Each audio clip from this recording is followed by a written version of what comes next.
Senhor, Deus protege meu pai, em nome de Jesus. Em nome de Jesus, meu Deus. Olha o posto de energia lá, ó. Deus poderoso, vem de misericórdia, Jesus. É a apreensão de uma madrugada inteira de chuva muito forte, né, gente?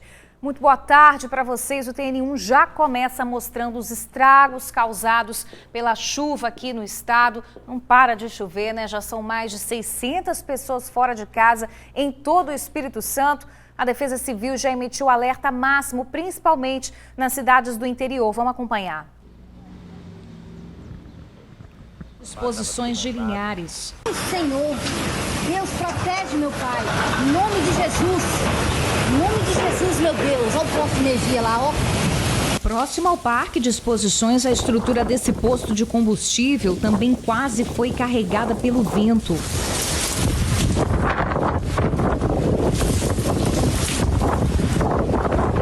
O volume de água formava verdadeiras correntezas nas ruas da cidade. A madrugada foi de apreensão para os moradores que tiveram as casas invadidas pela água.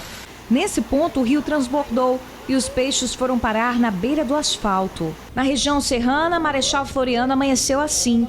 A água barrenta tomou conta das ruas da cidade. Quintais, casas e comércio, quase nada escapou. Em São Mateus, a prefeitura emitiu um alerta após um deslizamento no local conhecido como Ladeira do Besouro. A Defesa Civil esteve na região e fez o isolamento da área. A Defesa Civil Estadual, a Defesa Civil Municipal está presente no local e emitiu a solicitação de evacuação imediata da área. Transtornos também em João Neiva. Um deslizamento de terra bloqueou essa estrada. O rio que corta a cidade transbordou. Em Retiro, a estrada que liga Aracruz a Guaraná ficou completamente destruída após as fortes chuvas. O asfalto soltou em vários pontos da pista.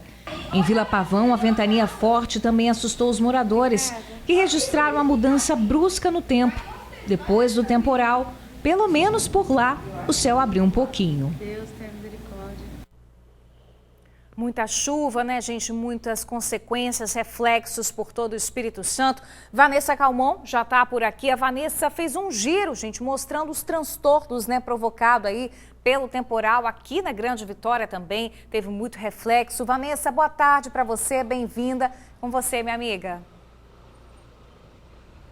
Muito boa tarde, Bruna. Boa tarde a todos que nos acompanham de casa. Olha, muitos estragos de norte a sul do Espírito Santo, tá? Muitos municípios castigados aí por essa chuva, que já tem muito tempo que está caindo e também não tem previsão de parar por enquanto, tá, gente? Linhares, de acordo com a Defesa Civil, é o município mais castigado pelas chuvas. Inclusive, em 24 horas, nas últimas 24 horas, choveu o equivalente a 112 milímetros. Isso é muita coisa. Os moradores de Linhares estão sofrendo com essas tempestades. Inclusive, na BR-101, tá? Que liga o município, liga Linhares a Aracruz, a gente tem uma atualização, porque no quilômetro 170 ontem pela manhã, né, uma cratera se abriu, o trecho ficou completamente interditado e ainda está completamente interditado. A gente procurou a concessionária que administra a via e a informação é que todos os esforços estão voltados para que os reparos, né, sejam feitos ali nesse trecho, no quilômetro 170 da via. Então tem muitas equipes ali no local tentando fazer os reparos nesse trecho,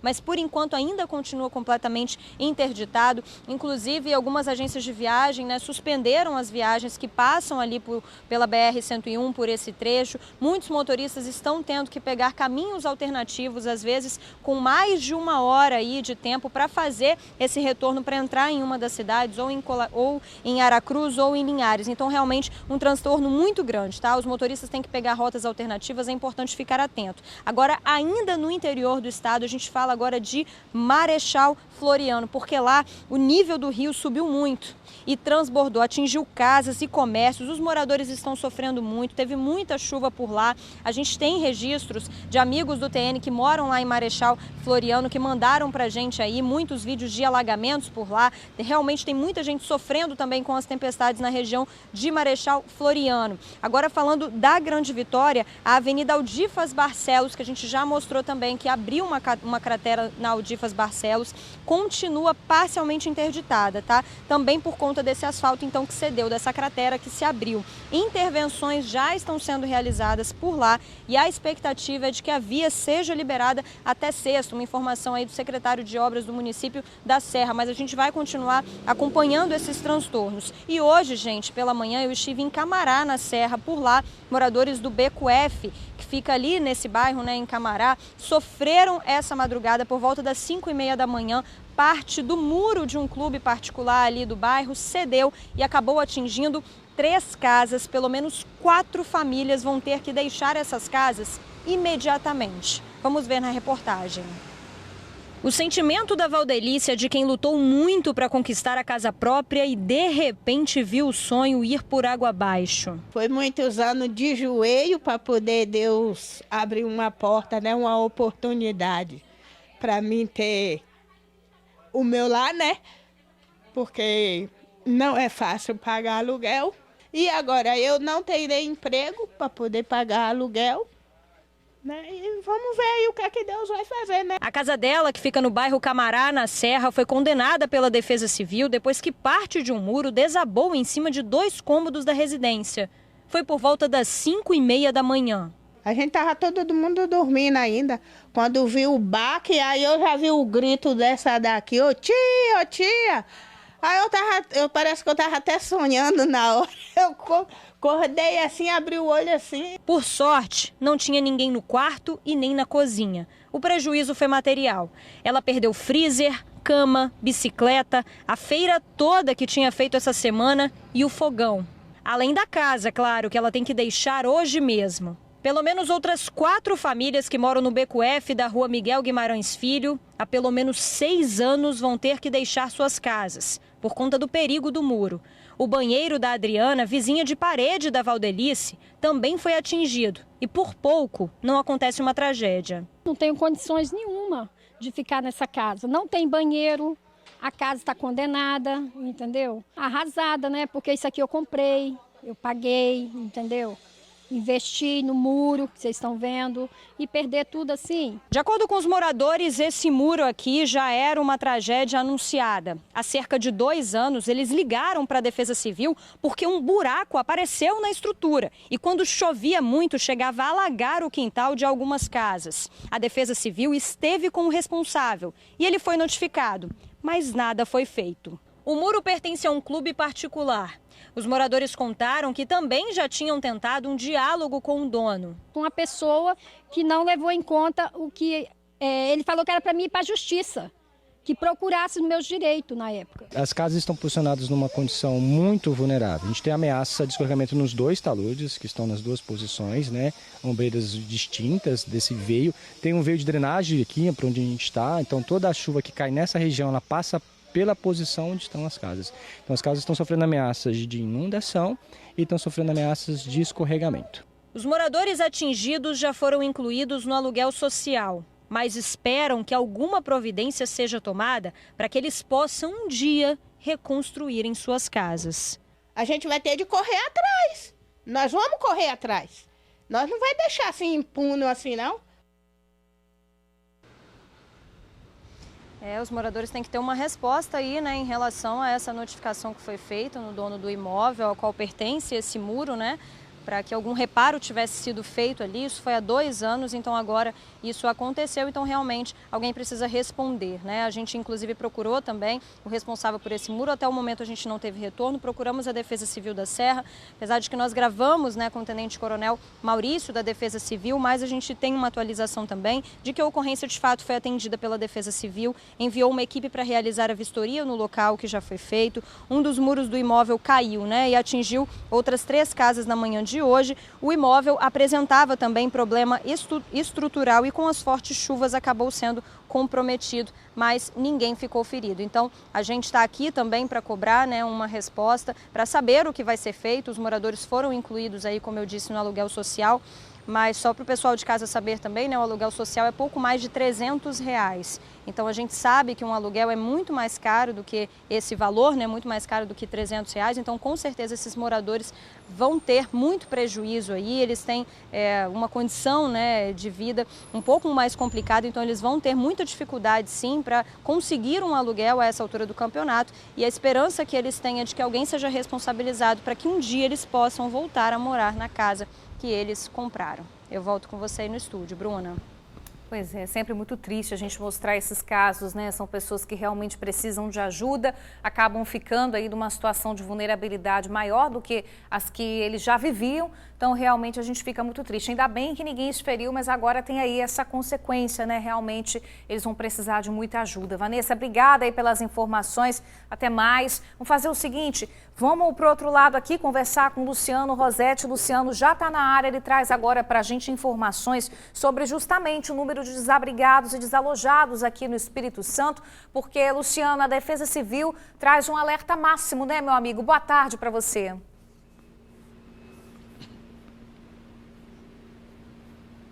Exatamente, minha amiga. Boa tarde para você, para o amigo e para a amiga do TN que nos assistem. Olha só, de acordo com o último boletim que foi divulgado agora às 11 da manhã, são 706 pessoas fora de suas casas. Destrinchando esse número um pouquinho, nós temos 359 desalojados e 347 desabrigados. Estou aqui com o Coronel Wagner do Corpo de Bombeiros. Alerta máximo, né, Coronel? Boa tarde. Boa tarde, estamos em alerta máximo justamente por causa de todos os alertas que os institutos de meteorologia mandam, e principalmente o CEMADEM. Hoje nós estamos com 6 alerta alto para o estado do Espírito Santo, mais 19 alerta moderado. E isso nos leva a uma preocupação muito grande, porque a chuva já se estende por uma semana e o solo bastante encharcado. Isso leva cada vez mais a um entendimento que pode sim ter algum movimento de massa, algum deslizamento de terra e levar em risco a vida humana. Só para a gente traçar algumas informações que esse boletim trouxe também, boletim das 11, né? Os municípios que mais foram afetados pelas chuvas foram Linhares e Fundão. Em Linhares choveu 92,8 milímetros. Agora em Fundão choveu 90 milímetros. E tem previsão de chuva, né, Coronel?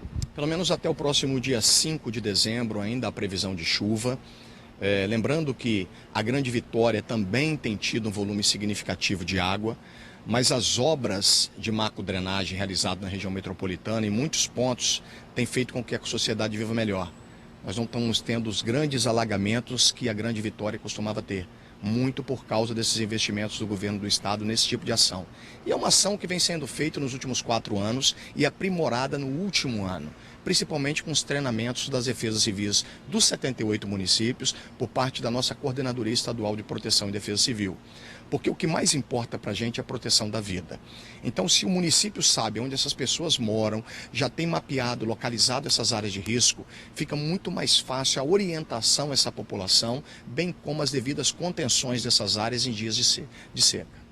Apesar da Grande Vitória estar um pouquinho assim mais aliviada em comparação com o interior do estado, em Vila Velha, Coronel Wagner, a gente vai até assistir essa reportagem agora, a gente percorreu as ruas de Vila Velha e a prefeitura recolheu mais de 1 tonelada em menos de um ano de entulho, né? Porcaria jogada nos valões. O que acontece com essas porcarias grandes, né? Por exemplo, coisa que ninguém usa mais, eletrodomésticos, móveis, todos eles jogados nos valões. O que acontece quando chove? Alaga. Mas a prefeitura tem feito um bom trabalho, só que os moradores também precisam fazer. Vamos ver na reportagem.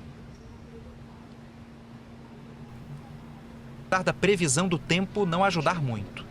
A chuva traz uma série de transtornos, a gente sabe disso. Mas a falta de consciência das pessoas é um problema ainda mais difícil de resolver. Quer ver um exemplo? Olha só, é impressionante, não tem outra palavra, né? Impressionante o que a gente está vendo aqui, essa pilha, essa montanha, na verdade, de coisas jogadas fora, né? Aqui tem vários móveis, tem um guarda-roupa inteiro, pra gente ver aqui as peças todas quebradas. Tem sofás também, ó. 1, 2 aqui no cantinho, 3, 4, 5, 6 sofás. Tem muitos colchões também, vou contar, ó. 1, 2, 3, aqui embaixo, ali atrás tem mais 1, 4, 5 colchões. Tudo isso aqui foi encontrado ontem num canal próximo a Cobilândia. Tudo isso veio para a Central de Serviços da Prefeitura, que recolheu mais de 1 tonelada de lixo e entulho dos valões da cidade em menos de um ano. São cenas comuns, material de descarte irregular em vias públicas, principalmente próximo de canais, pontos viciados de lixo também. Então, infelizmente, são cenas que nós vemos todos os dias. E tem gente que joga fora coisa boa que dá para usar ainda, como esses móveis e colchões. São cenas diárias que nós vemos de material de grande volume sendo descartado de forma irregular, né? Nós vemos aí sofás, geladeiras, fogão, colchão também é muito comum de ver, sendo que a Prefeitura disponibiliza um serviço, né, gratuitamente através do 162, onde o município pode entrar em contato, fazer a solicitação de agendamento para que a própria Prefeitura vá até o local e faça o recolhimento desse material e assim ele seja descartado de forma correta. Tão importante quanto a Prefeitura limpar a cidade é cada cidadão ter a consciência limpa de cumprir o seu dever. É importante enfatizar o serviço do catamóveis, que é esse tipo de material que nós estamos vendo aqui, que é aproveitado para famílias hoje que são cadastradas, né, no CRAS.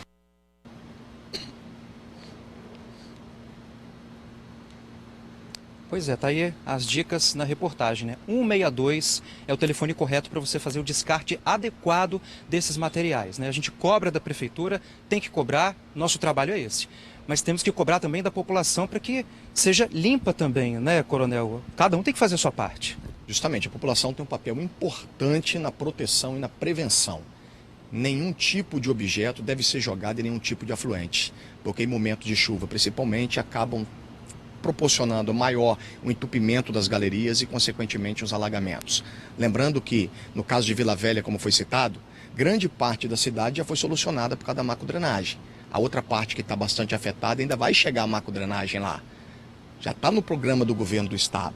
Mas o que nós precisamos é ter muita atenção, principalmente quem está nos locais de alagamento. Nós vimos ontem algumas pessoas retirando tampa do bueiro na rua, na tentativa da água descer com mais facilidade. Não existe isso, gente. Não muda em nada o cenário. Pelo contrário, agrava. Porque você vai estar caminhando, você pode cair dentro do bueiro, alguém de bicicleta se acidentar, de motocicleta e provocar uma fatalidade simplesmente por esse ato. E se você, numa área de alagamento, perceber alguma fiação elétrica em contato com a água, se afaste imediatamente por causa do risco da eletrocutação. Perfeito. Coronel Wagner, obrigado mais uma vez, né, por seu trabalho aqui ao vivo no TN. Então é isso, ó. Cuidados necessários são sempre importantes porque, Bruna, a previsão é que a chuva continue. Volto com você. Aí, dicas importantíssimas, alertas também. O Espírito Santo está em alerta, viu, gente? Então é importante todos nós estarmos atentos a essa situação. Luciano, obrigada aí pelas informações. Agradeço ao coronel também. Olha só, a gente muda um pouco de assunto porque pai e filha foram baleados no bairro Ataíde, em Vila Velha. No momento dos tiros, uma criança também estava no carro da família. No carro, as perfurações revelam uma situação bem pior do que realmente foi. 2 tiros que atingiram o encosto do banco poderiam ter sido fatais, mas não chegaram a atingir a cabeça do motorista de 62 anos. Os tiros dados pela frente também. Eles atingiram o para-brisa, mas dali não passaram. Foram bem perto da Bíblia, que também não foi atingida. No banco e console, 3 projetis dos muitos disparados contra o carro. Testemunhas contaram que assim que o carro entrou na rua, o atirador que estava aqui nesse beco saiu e atirou contra o veículo. Ele achava que quem estava dirigindo era o pessoal do movimento, do tráfico aqui, que teria um carro parecido com esse. Só que o que ele não sabia é que, na verdade, ele estava atirando contra morador aqui da região. Um eletricista, a filha dele e o neto de menos de 1 ano de idade. Por pouco, muito pouco, não acontece uma tragédia aqui. E olha só, o eletricista, ao entrar na rua, tomou todos os cuidados necessários quem está entrando numa área dominada pelo tráfico. Teria piscado o farol, abaixado a lanterna. Mesmo assim, o homem que atirou, que seria um rival do movimento aqui, não pensou 2 vezes e metralhou o carro. O motorista é esse eletricista que, de todos os disparos, foi atingido por 3 não fatais: braço e costas. Ele conta que seguiu a rotina ao voltar para casa e ficou surpreso com os tiros. Eu estou surpreso porque não tem como. Meu carro é conhecido, eu sou conhecido na rua, farol normal, baixo, tudo normal. O vidro da minha filha estava aberto porque para não embaçar o carro do lado dela. Aí, do nada, o camarada saiu do beco, dando tiro no carro de todo jeito. Eu vi que pegou no carro e vi que pegou em mim. Eu peguei e encostei do outro lado e continuei dirigindo até chegar na minha casa. A filha dele, uma consultora de 31 anos, foi atingida no braço. Ela estava com um filho de 2 anos no colo. Os tiros do braço podem ter impedido que a criança fosse atingida na cabeça, porque a direção era a mesma. A consultora passou mal ao chegar em casa e foi amparada pela família. A criança passa bem, está com a avó, mas o avô ainda não consegue entender o que aconteceu. Só consegue lembrar do desespero do momento. Acertou meu braço, pai, acertou meu braço, pai. Eu falei assim, me acertou aqui a minha cabeça, eu acho que é a minha cabeça. Aí ela falava, vou morrer, vou morrer, vou morrer, vou morrer. Ela falava... Na rua que divide os bairros de Ataíde e Santa Rita, os avisos estão nos muros. O local fica perto de uma boca de fumo. Nas paredes, marcas de tiros de ataques que já aconteceram e onde a motivação principal é mostrar poder. Em locais assim, as únicas vítimas são os moradores. Você fica imaginando o desespero dessa família, né? Uma tragédia poderia ter acontecido aí, gente. Vamos fazer o seguinte, vamos conversar aqui com a Suzy Faria, que apurou esse caso, vai trazer mais detalhes pra gente. Boa tarde pra você, hein, Suzy? Mais uma vez um morador no meio do fogo cruzado, né, minha amiga? Boa tarde, Bruna, amigos do TN. Sim, e esse morador, literalmente, veja só, a informação que nós tivemos é que, como ele mora ali há muitos anos, mesmo assim, para entrar no bairro, onde tem uma boca de fumo, para ir para a casa dele, ele tem que seguir todo um protocolo, viu? Ele tem que piscar o farol, manter os vidros do carro abaixados e o farol baixo. Tudo isso para evitar ser confundido com algum outro bandido de outra facção e levar tiro. E mesmo assim, olha o que aconteceu. A principal suspeita, como eu falei na matéria, é de que tenha sido um ataque. Rivais do bairro 1º de Maio que tentaram fazer aí uma armadilha para pegar o pessoal do próprio movimento ali de Ataíde e não foram felizes acertando, atingindo esses 2 moradores. Por pouco não atingiu o neto desse eletricista, o netinho, que na quinta-feira faz 2 aninhos de idade. Está todo mundo revoltado ali no bairro. Mas está todo mundo também consciente de que essa situação não é fora do comum.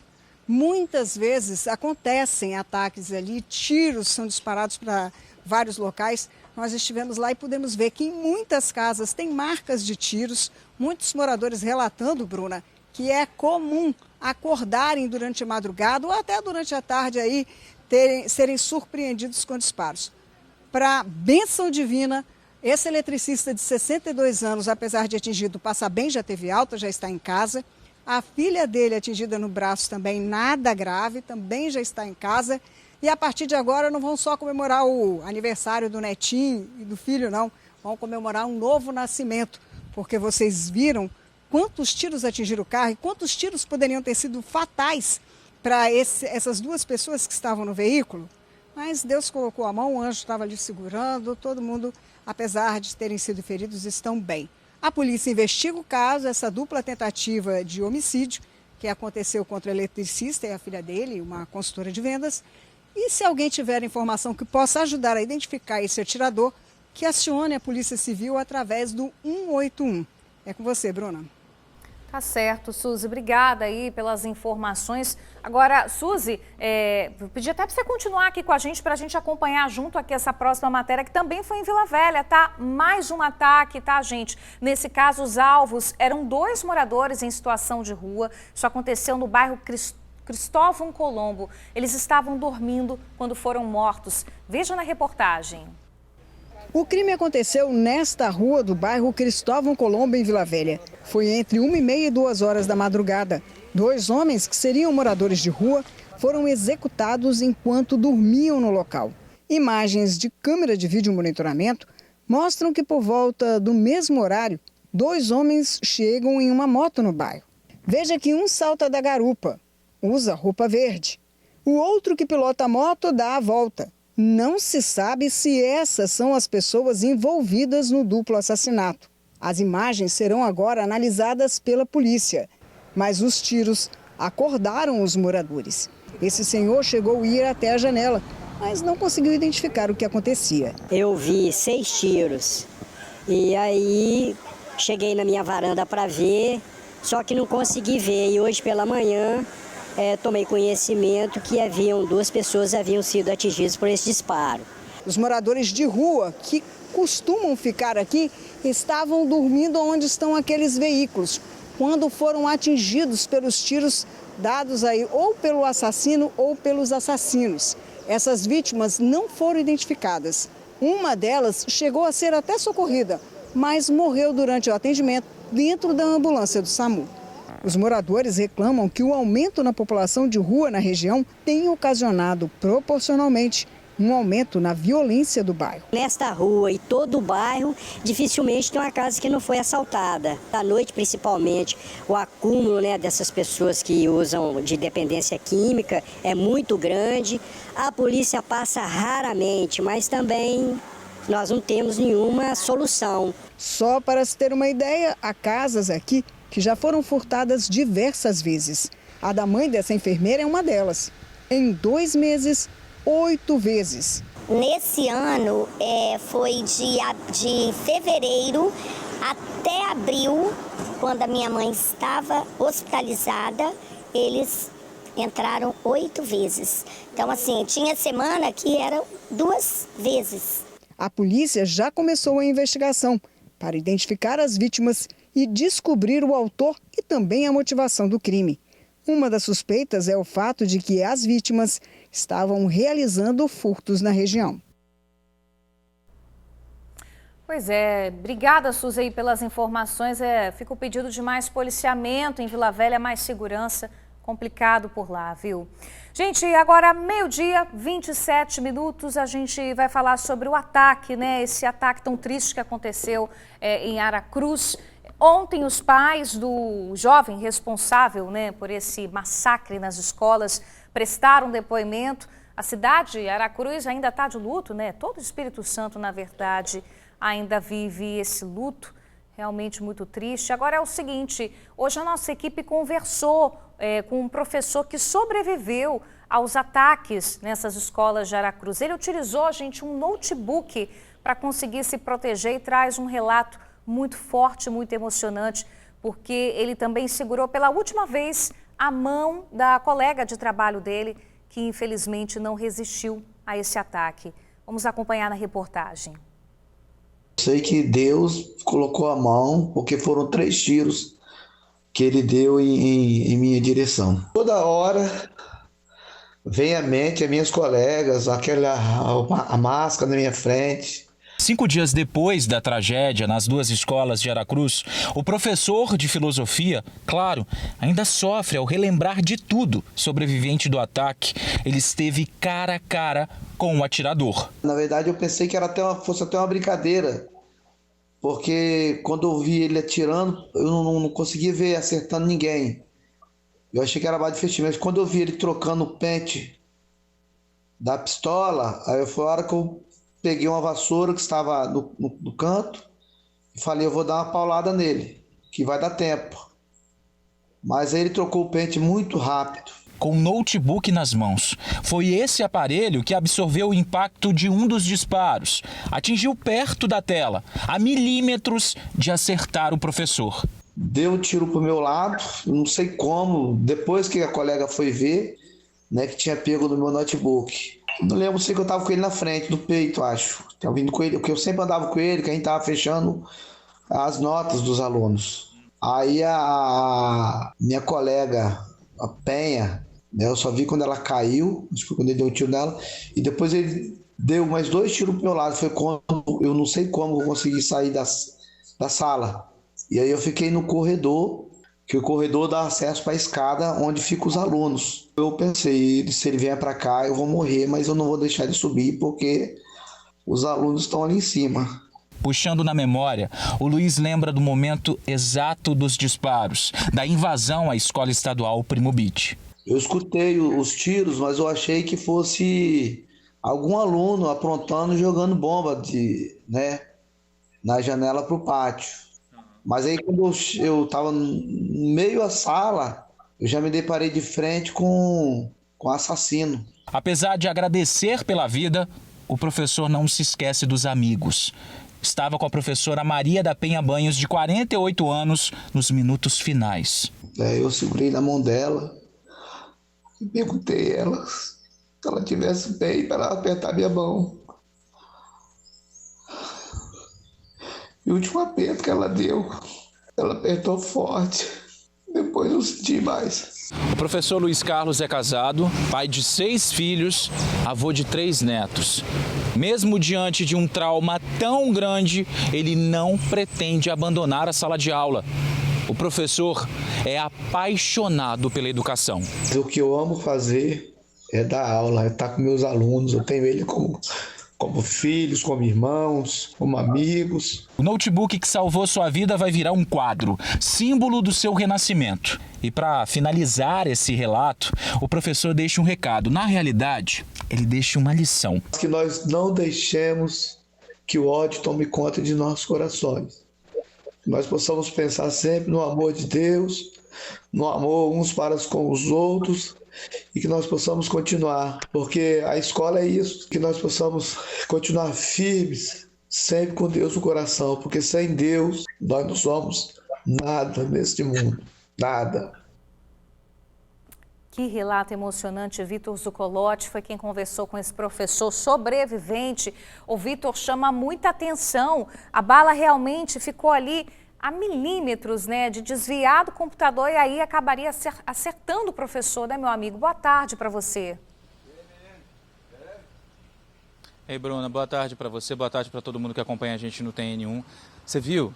Você de casa viu aonde a bala acertou, onde o disparo acertou, faltando muito pouco para poder atingir o professor. Esse notebook aí acabou salvando a vida, né? Vontade de Deus, ele que tem a fé dele também, deixou isso bem claro.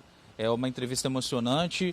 Durante vários momentos da entrevista, o professor Luiz Carlos, ele se emocionava, ele lembrava, ele ainda tá tentando digerir. Para você de casa ter uma noção, ontem ele conseguiu dormir, né? No quarto dia aí, depois do que aconteceu, ele conseguiu dormir por volta de 2 horas da manhã, na realidade dormiu hoje, né? Na madrugada, acordou 7 horas da manhã e acredita que hoje talvez ele consiga dormir, porque o tempo todo, quando ele pesca um pouquinho, ele lembra da máscara que o adolescente utilizava, ele lembra dos tiros, ele lembra dos colegas, ele lembra da agonia que foi viver essa sexta-feira nessas 2 escolas em Aracruz, especificamente a Primo Beach, onde ele trabalha. Bom, mas é o seguinte, Bruna, pessoal de casa que está assistindo a gente, vamos atualizar como é que está a situação das pessoas que estão internadas, 5 internados, incluindo 2 crianças. Primeiro as informações no Jaime Santos Neves, na Serra, 2 professoras, uma mulher de 51 anos, uma professora, está em estado estável, segundo informações da Secretaria de Saúde. Já a outra professora, de 37 anos, ela segue entubada e em estado grave. É a professora Degina Rodolfo de Oliveira, que inclusive precisa de doação de sangue. A família pede doação de sangue para a Degina, no caso quem for doar é só, né, direcionar essa doação para a Degina Rodolfo de Oliveira. A família começou uma campanha, inclusive, de doação, né, mas já informou, o esposo dela, inclusive, falou que ela abriu os olhos, que ela sabe onde ela está. Ele falou uma frase que é muito importante: um dia de cada vez, né, que ela está vivendo, sobrevivendo, encarando essa batalha agora para se recuperar. Já no hospital de urgência e emergência, uma professora de 58 anos que foi baleada nas pernas, ela passou por uma cirurgia de início, né, por conta desse tiro que ela levou na perna, estava esperando se recuperar dessa cirurgia e ainda nos próximos dias deve fazer uma outra cirurgia também na mesma região da perna, para que em breve aí ela possa se recuperar. Com relação às crianças, no Hospital Milena Gotardi, a adolescente Thaís Pessotti continua em estado grave, ela está entubada, a Thaís acabou levando um tiro na cabeça, mas a gente tem uma notícia boa com relação ao menino de 11 anos, ele está estável no semi-intensivo, mas já foi liberado pelos médicos, inclusive, olha só, Bruna, pessoal de casa, para poder caminhar ali no hospital, no quarto, afinal de contas, lugar de criança não é em hospital, né? Criança tem que aproveitar a escola, tem que estar na rua, assim como todas essas professoras e todas essas vítimas baleadas. Se Deus quiser, também não tem que ficar no hospital, em breve vão estar em casa. A gente torce para essa recuperação, o jornalismo da Rede Tribuna torce sim muito por isso, nosso jornalismo humano. E a gente está aqui na fé, né, com a nossa fé, cada um na sua, fazendo orações, mandando energia positiva para que essas vítimas se recuperem o mais rápido possível. Recuperem fisicamente, é claro, recuperem na alma, no interior, que é claro, todo mundo ainda está muito fragilizado por conta disso tudo.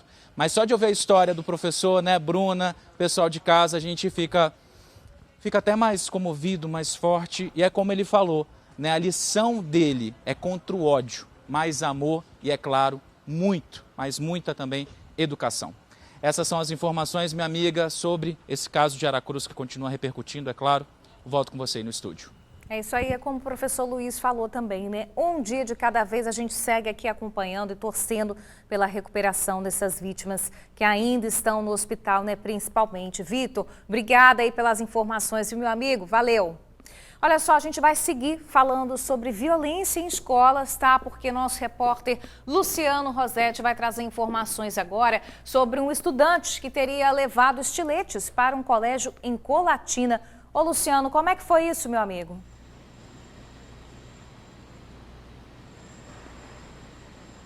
Pois é, minha amiga, a história foi a seguinte, né? Ontem pela manhã, uma mãe de aluno, né, o aluno que estuda numa escola estadual em Colatina, no norte do estado, ela ligou desesperada para o CIODES, para a polícia, dizendo que havia recebido uma informação de que um estudante dessa escola havia levado 4 estiletes para a instituição de ensino. Ela estava desesperada, localizaram esse estudante, esse adolescente de 17 anos. A polícia interrogou ele, ele foi levado lá para a coordenação, ele foi interrogado lá. A polícia encontrou de fato, né, os 4 estiletes que ele havia levado. E ao ser interrogado, ele disse que havia levado o material porque um colega dele havia pedido. Aí a polícia conseguiu também localizar esse outro colega que foi interrogado. Ele se mostrou surpreso, disse que não sabia de nada e deu um detalhe de que eles haviam combinado de levar uma seringa para brincar com alguma coisa relacionada a anabolizantes, enfim. Bom, com esse mal entendido, todo mundo foi levado para a delegacia regional, todo mundo prestou depoimento, só que a Polícia Civil acabou liberando todo mundo porque entendeu que não houve nenhum crime, lesão corporal, nada do tipo. Então todo mundo foi liberado. Só que acontece o seguinte, na semana passada, também em Colatina, numa escola estadual, ou melhor, municipal, um adolescente de 15 anos feriu com um estilete 4 alunos. Ninguém morreu. A diretora da escola e a mãe desse aluno alegaram que ele tem problemas mentais, transtornos mentais e toma remédios controlados. Só que fica aquela coisa, né? O Vitor acabou de falar agora há pouco, trouxe esse caso de Aracruz, está todo mundo chocado. Aí esses 2 incidentes ocorrendo em Colatina também, dentro de escolas. Isso deixa todo mundo assustado e todo mundo quer paz, né? Todo mundo quer que a escola cumpra o objetivo de educação, de segurança e de paz, não de violência e de medo, né? Então está todo mundo assustado, todo mundo transtornado e a gente espera que as escolas tenham mais segurança, né, minha amiga? Sem dúvidas, né? O que está acontecendo, gente, com esses jovens, com esses adolescentes? Tem que dar um basta, isso tem que acabar. Imagina todo mundo sobressaltado, morrendo de medo, aí vem uma história dessa, outra. Tem que parar com isso, gente. Tem que aumentar também a fiscalização na hora da entrada dessas crianças. Não tem condição mais disso continuar acontecendo, né? Luciano, obrigada aí pelas informações, meu amigo. Pausa rápida no TN1 e na volta, a história de uma criança que teria sido estuprada pelo pai e pelo padrasto. Ela tinha medo de denunciar os abusos. Assaltante é morto a tiros na serra. Ele tentava roubar uma moto. Está preso o chefe e o segurança do tráfico do bairro Ibis, em Vila Velha. Tem blitz nos pontos de ônibus de Vitória. Além de não proteger da chuva, as estruturas estão todas corroídas. Você ainda vai conferir as ofertas de emprego do dia. A gente volta rapidinho, não sai daí não. 12h, 40 minutos, TN1 tá de volta. Já vamos chegando para cá junto comigo, que a gente vai conversar agora ao vivo novamente com a repórter Vanessa Calmon para falar de um bandido que foi morto durante um assalto que aconteceu na Serra. Ô, Vanessa, esse bandido estava tentando roubar uma moto, minha amiga, foi isso mesmo? Exatamente, Bruno. Isso foi em Nova Carapina 1, na Serra. Foi pouco antes das 9 horas da manhã. Esse assaltante, junto com um comparsa, um adolescente de 17 anos, o assaltante tem 21, a dupla estava fazendo assaltos, de acordo com moradores, ali naquela região de Nova Carapina 1. E eles foram até uma padaria para assaltar os clientes dessa padaria. Só que eles acabaram roubando a moto de um rapaz que tinha o dispositivo corta-corrente. Sendo assim que a dupla saiu com a moto, andou só cerca de 500 metros e o veículo já parou.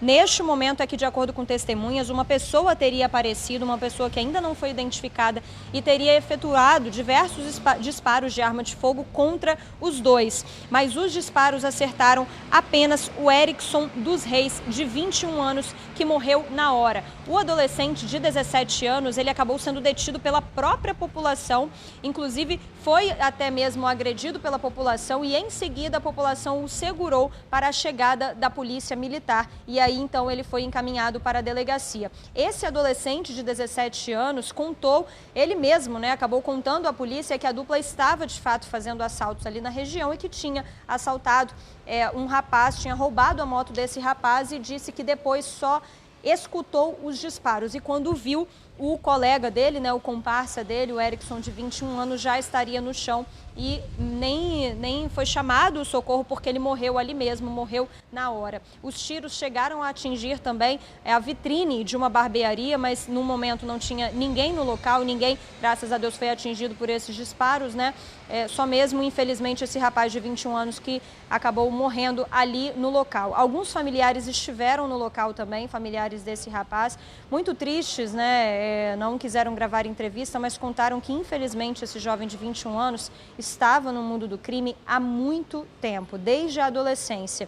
E puxando um pouco da ficha desse rapaz, a polícia disse que a primeira ocorrência envolvendo o Erickson, é quando ele tinha apenas 13 anos de idade e já uma passagem aí por tráfico de drogas. Fora isso, ele já esteve preso algumas vezes e tinha diversas passagens por tráfico, por roubo, por vários crimes que ele já tinha cometido. Então a família fica muito triste com toda essa situação, e disse que de fato já tinha também tentado tirar esse jovem do mundo do crime há muito tempo, mas infelizmente o desfecho foi esse de hoje. Ele acabou assassinado lá em Nova Carapina 1, Bruna. Muita violência, Vanessa? Obrigada aí, viu, pelas informações.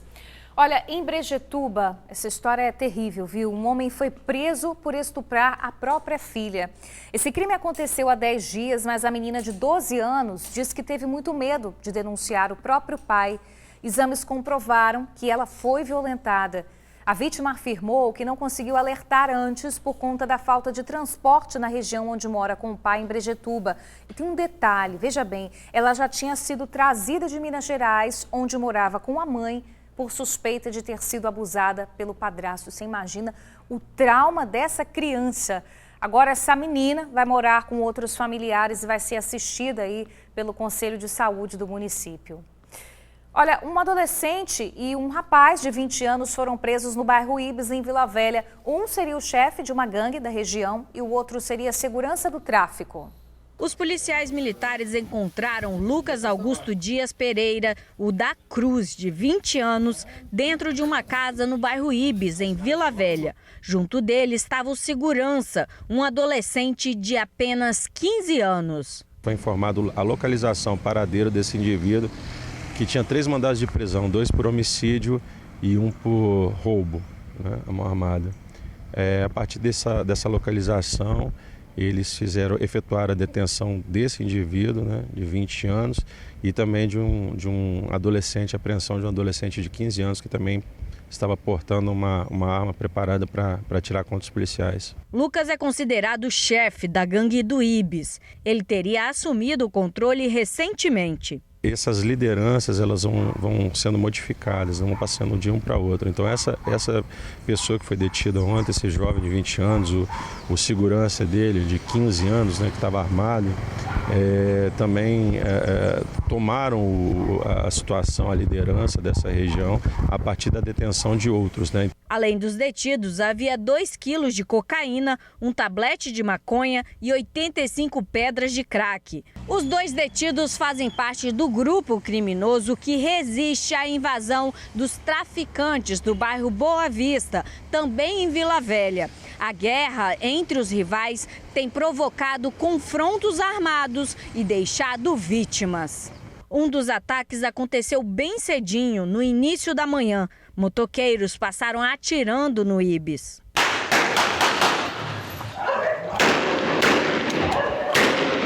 Dias antes, um casal havia sido baleado. O homem de 23 anos chegou a ser dado como morto, mas quando seria levado para o DML, os policiais perceberam que ele estava vivo. Em outubro, uma mulher e uma adolescente de 14 anos foram baleadas em 2 ataques. Em setembro, mais 2 jovens foram mortos. Já são 3 meses de violência na região. O objetivo deles é bem específico, entre eles mesmos, né? Se matarem pelo controle do tráfico de drogas nessas regiões. A população é preocupante porque, eventualmente, numa situação de troca de tiros, ela pode estar à mercê de ser atingida numa situação dessa, né? Pois é, o suspeito de 20 anos foi encaminhado ao presídio. Quarta-feira, 30 de novembro, veja os destaques do Jornal A Tribuna. 1000 vagas a partir de hoje para trabalhar no verão. Famílias na torcida por kit de Natal de A Tribuna. Polícia Federal apreende mais de 4 milhões em empresa. Perícia vai vasculhar celular de atirador para investigar conversas, vídeos e fotos. Na foto principal, chuva destrói trecho da BR-101 e afeta viagens em 5 locais. E veja ainda na edição de hoje, atrações para o Dia do Samba. Maioria das crianças até 2 anos consome açúcar. E médicos ensinam a fortalecer o segundo coração.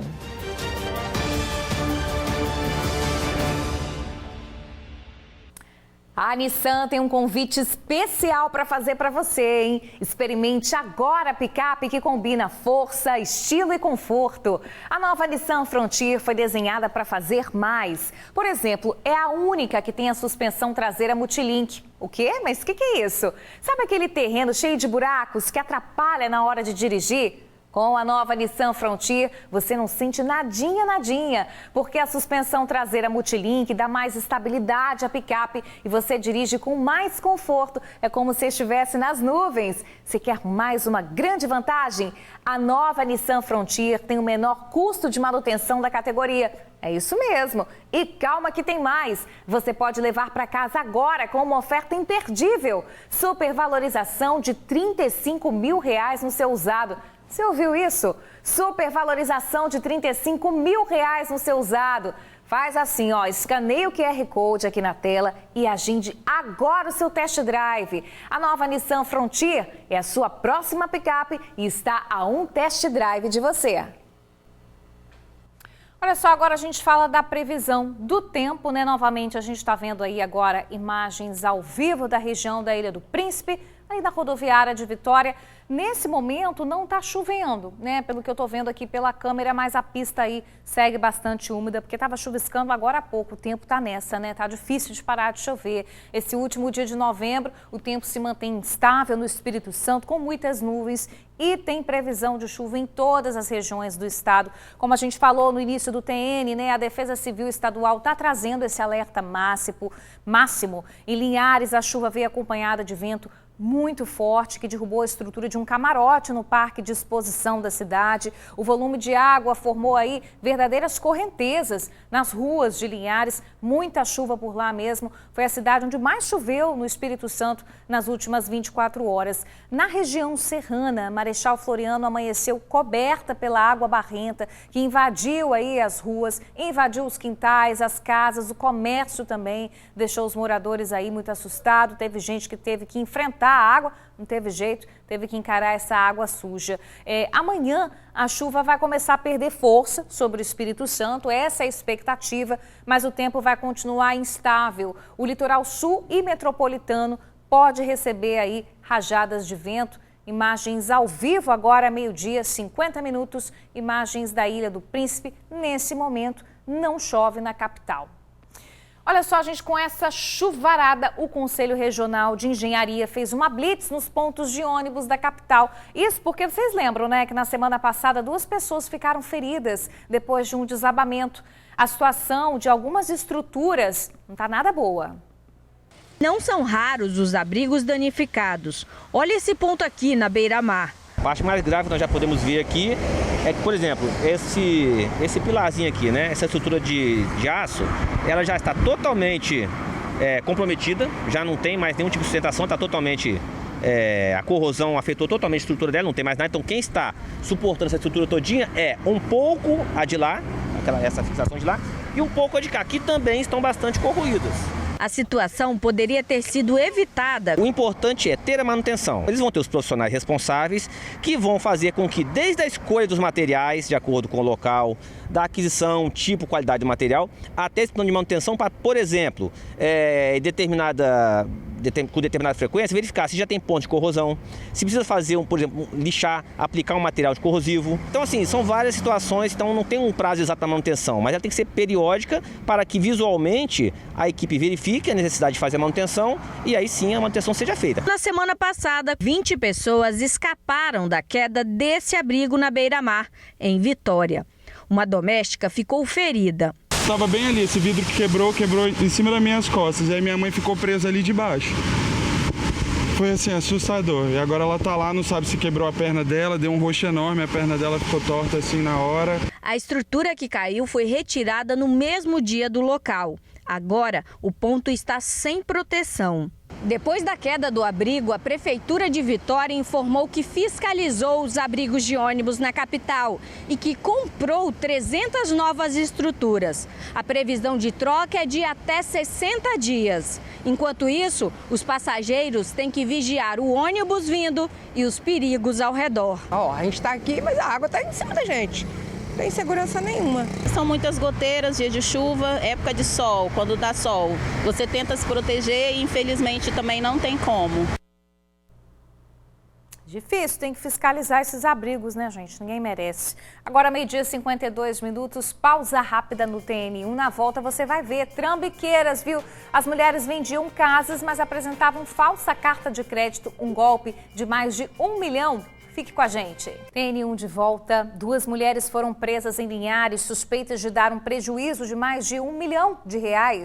As suspeitas aplicaram o golpe da falsa carta de crédito. Elas publicavam fotos de casas que vendiam bem abaixo do valor de mercado e quando as vítimas procuravam a empresa para comprar um imóvel, descobriam que era um consórcio. Na negociação, a vítima fazia o pagamento inicial na esperança de levantar o dinheiro para comprar a casa de imediato. As mulheres de 23 e 25 anos foram presas por estelionato no centro comercial em Linhares. Elas já estão no presídio de Colatina. As vítimas são moradores de Linhares, Soretama e Rio Bananal. Olha, agora a Luísa Dyer tem um recado pra gente. Casa do Serralheiro, mês da Black Friday, é pra bombar. Confere aqui na tela comigo. Chapa inox, R$ 189,00 a peça. Coluna pronta, R$ 70,90 a peça. Telha Galvalume, R$ 39,90 o metro. A Casa do Serralheiro é o maior shopping de aço do Brasil, com uma grande variedade de produtos e só aço de qualidade. Além da entrega mais rápida do estado, o atendimento por aqui é VIP. Recebemos o seu projeto e, junto com os nossos especialistas, recomendamos o melhor custo-benefício. A Casa do Serralheiro joga junto com você. Estamos na Serra, Campo Grande, Santa Maria de Etibá, Linhares, São Mateus e agora em Vila Velha. Liga pra gente, vai! Queremos te atender. 3226-8045. 3226-8045. Casa do Serralheiro. A gente se envolve de verdade.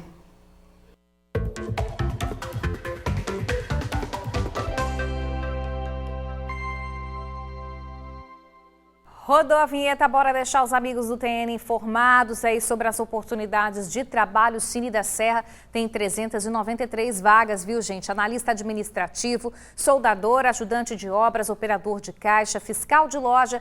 Os detalhes você pode ver no site maisemprego.serra.es.gov.br. Já a Agência do Trabalhador de Cariacica tem 21 vagas de emprego na rede Extrabom de supermercados. São específicas essas vagas. As oportunidades são para operador de perecíveis, operador de caixa, embalador, açougueiro, auxiliar de produção e padeiro. Acesse cariacica.es.gov.br para você conferir todos os detalhes e boa sorte. Agora está na hora de encerrar o TNU, 12h58. A gente vai ficando por aqui. Obrigada pela companhia. Até amanhã, tá? Beijão.